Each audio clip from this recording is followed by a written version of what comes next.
नमस्कार. आवाज माझा वृत्तवाहिनीत आपल्या सगळ्यांचं स्वागत. वळ्याच्या काही ठळक घडामोडींकडे. कोपरीत चैत्र नवरात्रोत्सवात आगरी कोळी बाणाचा रंगतदार जल्लोष, सरकारी जमिनींवरील बांधकामं नियमित करण्याच्या हालचाली आणि खासदार नरेश म्हस्के वाढदिवशी प्रत्यक्ष भेटणार नाहीत. ठाण्याच्या कोपरीतील संत तुकाराम मैदानात सुरू असलेल्या चैत्र नवरात्रोत्सवात शुक्रवारी लोकपरंपरेच्या रंगांची अनोखी उधळण झाली.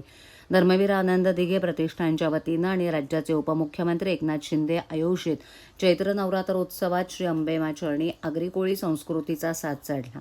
अविनाश काबाडी, शशांक पाटील आणि पौर्णिमा काकडे यांच्यासह नामवंत कलाकारांनी सादर केलेल्या आगरी कोळी बाणा या बहारदार गीत संगीत नृत्य कार्यक्रमानं पारंपरिक ठेक्यावर रसिक भाविकांना थिरकायला भाग पाडलं. यावेळी ज्येष्ठ अभिनेत्री वर्षा उसगावकर उपस्थित होत्या. राज्याचे उपमुख्यमंत्री एकनाथ शिंदे यांच्या पुढाकारानं धर्मवीर आनंद दिघे प्रतिष्ठानच्या वतीनं आयोजित चैत्र नवरात्रोत्सवामध्ये आगरी कोळी परंपरेचा सुरेल आणि रंगतदार आविष्कार पाहायला मिळाला. कोपरीच्या संत तुकाराम मैदानात पार पडलेल्या आगरी कोळी बाणा या संगीतमय कार्यक्रमानं उपस्थित रसिकांना अक्षरशः मंत्रमुग्ध केलं. नारळी पौर्णिमेपासून विविध सणासुदीत गाजलेली गाणी तसंच कोळीवाड्यातील 21 दिवसीय गणेशोत्सवाचं गीतातून वर्णन केलं. पारंपरिक कोळी गीतांपासून ते 1970-80च्या दशकातील मी डोलकर यासारख्या लोकप्रिय गीतांच्या सादरीकरणानं वातावरण भारावून गेलं. सुशील कुमार यांनी कार्यक्रमाचं ओघवत्या शैलीत निवेदन करताना सण उत्सवांचं महत्त्व तसंच 3.5 शक्तिपीठांचा महिमा रसिकांसमोर प्रभावीपणे उलगडला. एकंदरीतच आगरी कोळी परंपरेच्या सुरावटींनी चैत्र नवरात्रोत्सवात सुरावटींनी सांस्कृतिक ऊर्जा आणि आनंदाची उधळण केली. त्यापूर्वी ज्येष्ठ अभिनेत्री वर्षा उसगावकर आणि अभिनेते मंगेश देसाई यांच्या हस्ते देवीची सागर संगीत महाआरती करण्यात आली.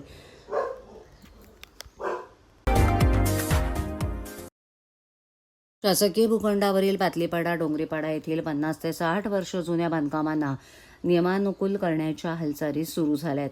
महसूल मंत्री आणि जिल्हाधिकारी यांच्या सकारात्मक प्रतिसादामुळे सुमारे 20,000 नागरिकांना दिलासा मिळणार आहे. आमदार केळकर यांनी याबाबत अधिवेशनात आवाज उठवून महसूल मंत्री आणि जिल्हाधिकारी यांच्याकडे पाठपुरावा केला होता. भाजपाच्या खोपट येथील कार्यालयात झालेल्या जनसेवकाचा जनसंवाद या कार्यक्रमात आमदार संजय केळकर यांनी माध्यमांना ही माहिती दिली. पातलीपाडा डोंगरीपाडा इथे शासकीय भूखंडावर गेल्या 50 ते 60 वर्षांपासून 4,000 कुटुंब राहत असून ते ग्रामपंचायतीच्या काळापासून आजतागायत कर भरतायत. पालिकेनं त्यांना विविध सुविधाही दिल्या आहेत. मात्र अचानक या कुटुंबांना शासकीय भूखंड असल्याचं सांगून जिल्हा प्रशासनाकडून घरं खाली करण्याच्या नोटिसा बजावण्यात आल्यानं ही कुटुंब हवालदिल झाली होती. याबाबत त्यांनी आमदार संजय केळकर यांच्याकडे व्यथा मांडल्यानंतर केळकर यांनी अधिवेशनात आवाज उठवून सेक्शन 51 प्रमाणे ही बांधकामं नियमानुकूल करण्याची मागणी केली. त्यांनी महसूल मंत्री चंद्रशेखर बावनकुळे आणि ठाणे जिल्हाधिकाऱ्यांशी चर्चाही केली होती. याबाबत महसूल विभागाकडून सकारात्मक प्रतिसाद मिळाला असल्याची माहिती केळकर यांनी दिली. धर्मवीर नगर इथे BSUP इमारत नादुरुस्त झाल्या असून नुकतीच तेथील लिफ्ट कोसळून काही रहिवासी जखमी झाले होते. या इमारतीची तातडीनं दुरुस्ती करण्यास अधिकाऱ्यांना सांगितलंय. कंत्राटदारांनी हजारो कंत्राटी कामगारांचा विमा काढला नसल्यानं त्याचा फायदा जखमी कंत्राटदारांना मिळत नाही. कामावर असताना एक कामगार नुकताच जखमी झाला, मात्र विम्याअभावी कामगाराला या सुविधेचा लाभ मिळाला नाही. अशा वेळेला कंत्राटदार आणि पालिका प्रशासनही जबाबदारी ढकलते. त्याचबरोबर 7व्या वेतन आयोगाप्रमाणे प्रलंबित देणी, अनुकंपा, फायलेरिया विभागातील कर्मचाऱ्यांना वारसा हक्क, शिक्षकांचे प्रश्न याबाबत यापूर्वी आयुक्तांसोबत बैठक झाली होती.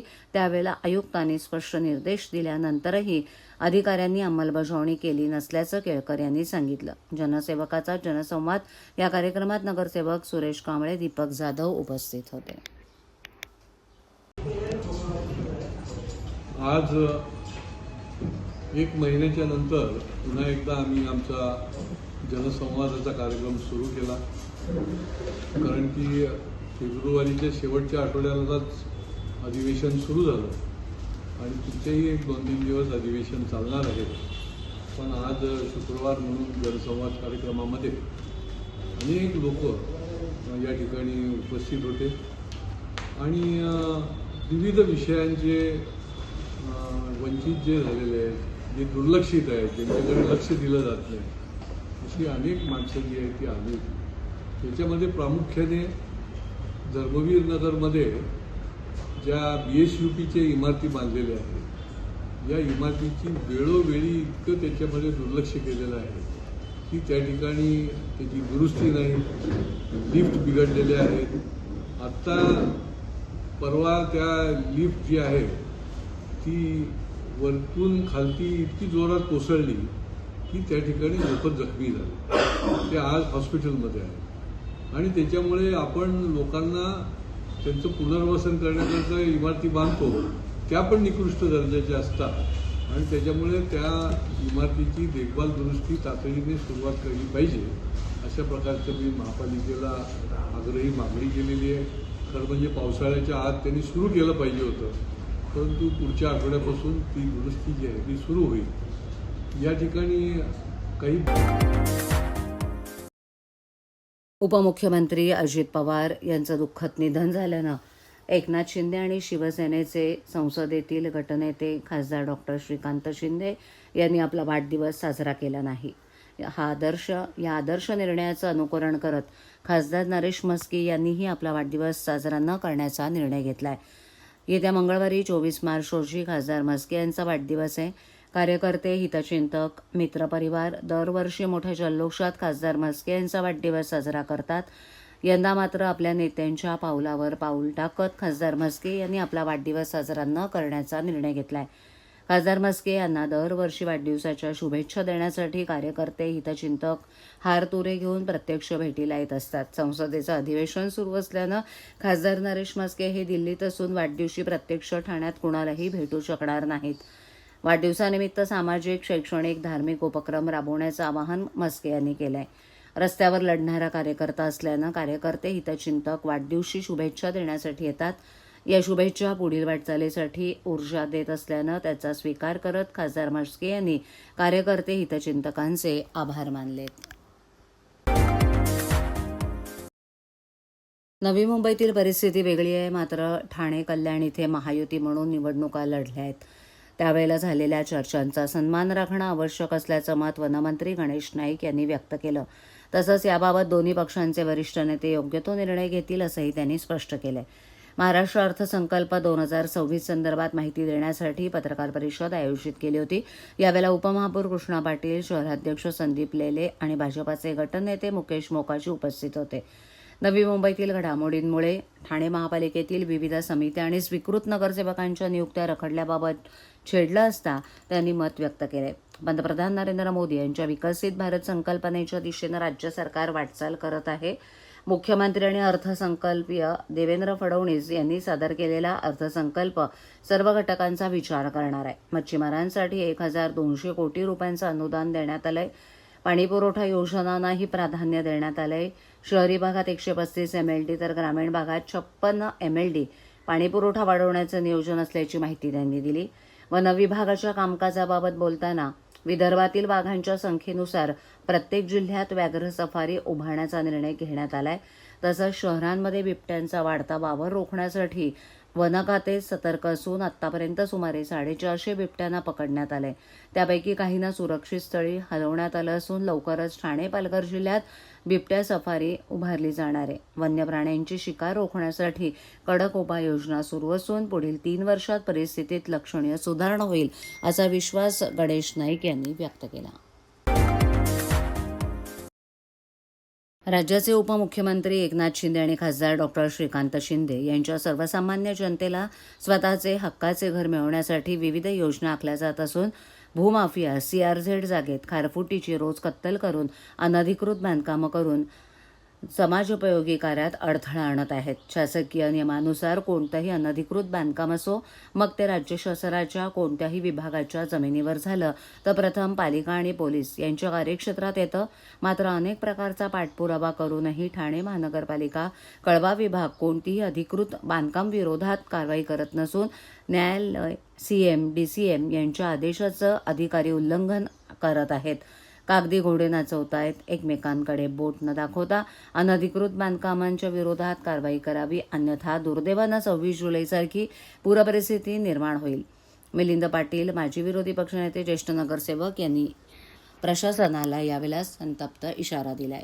बघा, माझी एवढीच मागणी आपल्याला सगळ्यांना त्या कळव्याची आपल्या मेन रोडची परिस्थिती आपण बघतो काय झाले. मुंबई पुणा रोडची ट्रॅफिक, ते खालीगाव नाका जाम, तो घोलायचा नाका जाम, आपला प्रशांत कॉर्नरचा नाका जाम, हा नाका जाम.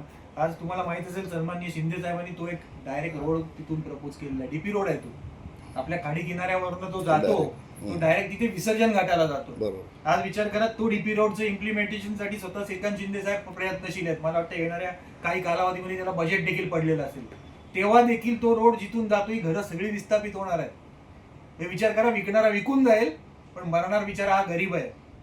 त्यामुळे सर, तुमची तळमळ समाजसेवा माननीय स्वर्गीय कावेरीताई पाटील ज्या समाजसेवी आपला स्वातंत्र्य सैनिक होता त्या स्रोतातून येते, पण त्याचा गैरअर्थ किंवा प्रचार चुकीचा काही राजकीय लोक करतायत आहे का? नाही, आता हे तुम्ही बघाल तर राजकारण सध्या नॅरेटिव्हचं चालतंय. म्हणजे कोणाला तरी पकडायचं, त्याच्या मार्फत अशा बातम्या पेरायच्या. म्हणजे एवढं ॲडव्हान्स झालेलं आहे याच्यात की व्हिस्परिंग पॉवर वगैरे करणाऱ्या अशा एक एजन्सीज मिळतात की मग ज्या पकडायच्या ते त्यांचं बजेट सांगणार, मग ते जागत सुटणार, मग त्यात त्याच्या कामवाल्या पानवाले असे पकडणार आणि मग ते व्हिस्परिंग करणार. त्या मिलिंद पाटीलने असं केलं, तो खराब आहे, अरे तो असं करतो, असं करून एक निगेटिव्ह नॅरेटिव्ह म्हणजे लोकांची मती हे कशी करायची म्हणजे काय म्हणतात त्याला, स्पष्ट शब्द भ्रमिष्ट करून टाकतात की लोकांचं मन डायव्हर्ट होतं. हे अशा प्रकारच्या एजन्स्या वापरून आणि या इलेक्शनमध्ये ते आपण बघितलं असेल सगळं. तर विचित्र झाले. आता वारसा वगैरे आहे ठीक आहे, पण कधी कधी मग जी चाललेली परिस्थिती बघून म्हणतं की अरे याच गोष्टीसाठी मग माझ्या घरच्यांनी बलिदान दिलं होतं का, वाईट वाटतं. धन्यवाद सर. कळवा येथील ठाणे महापालिकेच्या छत्रपती शिवाजी महाराज रुग्णालयातील निवासी डॉक्टर आणि विद्यार्थ्यांच्या वसतिगृहात अस्वच्छता आणि असुविधांमुळे डॉक्टरच आता रुग्ण होण्याची चिन्ह असून आज आमदार संजय केळकर यांनी भेट देऊन तेथील अधिकाऱ्यांना धारेवर धरलं. यावेळेला 2 आठवड्यात समस्या दूर करून सुविधा देण्याचं अधिकाऱ्यांनी मान्य केलंय. निवासी डॉक्टर आणि वैद्यकीय कॉलेजच्या विद्यार्थ्यांनी केलेल्या तक्रारीनुसार आमदार संजय केळकर यांनी छत्रपती शिवाजी महाराज रुग्णालयातील वसतिगृहाची पाहणी केली. वसतिगृहात सर्वत्र अस्वच्छ पिण्याचं पाणी, दुर्गंधी असल्यानं निवासी डॉक्टर आजारी पडण्याच्या मार्गावर आहेत.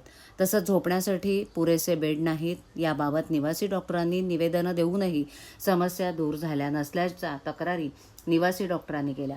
याबाबत केळकर यांनी डीन स्वप्नाली कदम यांची भेट घेऊन चर्चा केली. यावर 2 आठवड्यात वसतिगृहाला आवश्यक त्या सुविधा देण्याचं अधिकाऱ्यांनी मान्य केलं. याबाबत केळकर यांनी माध्यमांशी बोलताना सांगितलं की येथील कंत्राटदार पालिकेचे जावई असल्याप्रमाणे वागत आहेत. इथे होणाऱ्या भ्रष्टाचाराबाबत पालिका कोणतीही कारवाई करत नाहीये. केवळ CCTV कॅमेरे लावून सुरक्षा आणि सुविधांचा प्रश्न सुटणार नसून एखादी घटना घडण्याआधीच लक्ष देण्याची गरज केळकर यांनी व्यक्त करत आयुक्तांनी तात्काळ या समस्यांची दखल घेऊन संबंधितांवर कारवाई करण्याची मागणी केली आहे.